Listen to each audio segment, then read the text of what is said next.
Hi, I'm Stephanie, and I wanted to talk about the difference between my oldest daughter's breastfeeding journey and my youngest.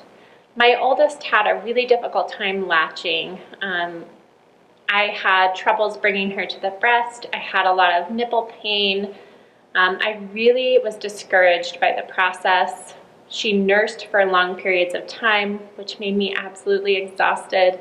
And with the help from my husband and a lactation consultant, we were able to successfully breastfeed for 11 months, but it wasn't without hardship.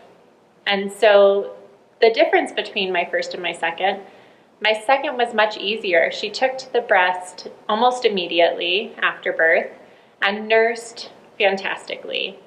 And so I just want to let you know there can be differences between babies. We need to have grace for ourselves and for our babies. You're doing a fantastic job. Stick with it.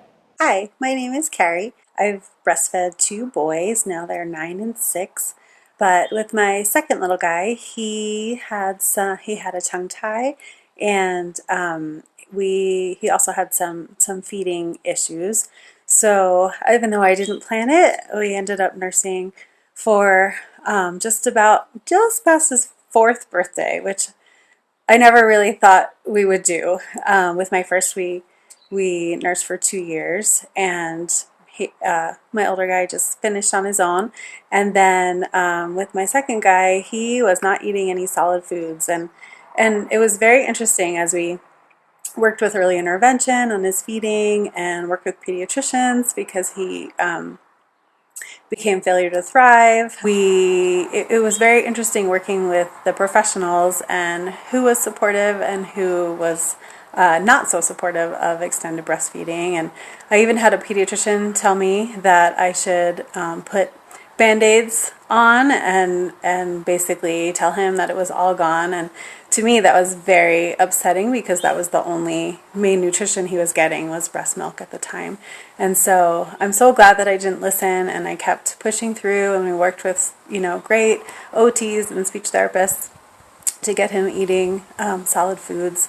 And now you would never know it. Turns out he ended up having an allergy, and that was probably what was the problem. I'm really thankful to the professionals that I worked with, lactation consultants, when he had his tongue tie, and everyone else along the way. So it was a wonderful journey, and I'm glad that we did it. Hi, I'm Brittany, and I just wanted to share with you briefly my journey with pumping and breastfeeding. My son was born with low blood sugar and had to go to the NICU. During our stay, the doctors recommended that I triple feed. So I would nurse my son 15 minutes on each breast. Then I would pump each breast for 15 minutes, and then I would bottle feed him. We would do this every 3 hours, and this was 24 hours a day for about a month. It was very exhausting on me physically, emotionally, and I am so very thankful that I have a supportive husband and girlfriends that really helped me through these challenging breastfeeding moments. And I am very proud and happy to say that he's 14 months now, and I am still breastfeeding him. Hi, I'm Jalen. I'm 2 years into my breastfeeding journey so far. It may look easy now, but it hasn't always been. Shortly after my son was born, he was placed in the NICU for breathing trouble. He also couldn't latch. He had a very severe tongue and lip tie.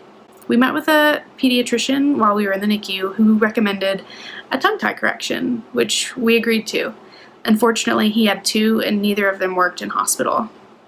We were pumping exclusively, and we were feeding him donor breast milk. I am so grateful for milk donors. 2 weeks after he was born, we got a referral to see a pediatric dentist for one final try at a tongue tie correction. And what do you know? That's what ended up working. Right after the procedure, he went straight to nursing, and he's really never looked back. I'm here to tell you that there's no one right way to breastfeed. Feed your baby with donor milk, supplement with formula, feed pumped milk, feed at the breast. Whatever works for you, works for you. You've got this.